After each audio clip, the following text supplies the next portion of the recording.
حسیب ہے اور سریع الحساب ہے۔ اللہ تعالیٰ متعین اور بھرپور اور کامل حساب کرنے والا ہے، کامل حساب کرنے والا ہے۔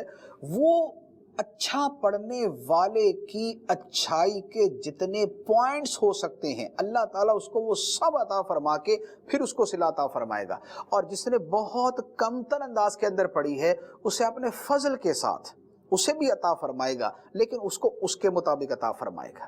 تو یہ دونوں کے درمیان فرق ہوگا، اور یہ فرق کہاں سے ہوگا کہ اللہ تعالیٰ بہترین حساب رکھنے والا ہے، وہ بہترین حساب فرمانے والا ہے۔ وہ جانتا ہے کہ کس بندے نے کون سا عمل کس حالت میں کیا، اور اس کے عمل کے پیچھے اخلاص کتنا تھا، اور اس کے عمل میں جان کتنی تھی، اور اس کے عمل نے فائدہ کتنا پہنچایا، اور اس کے عمل سے اس کے ایمان میں کتنا اضافہ ہوا، اور اس کے عمل کے اندر محبت کتنی تھی، اللہ تعالیٰ کی طرف رغبت کتنی تھی، شوق کتنا تھا۔ وہ بندہ اپنے دل میں اپنے حوالے سے عاجزی کے کیسے جذبات رکھتا تھا، اللہ تعالیٰ کی عظمت جو ہے وہ اس کے دل میں کیسے جو ہے وہ غالب تھی۔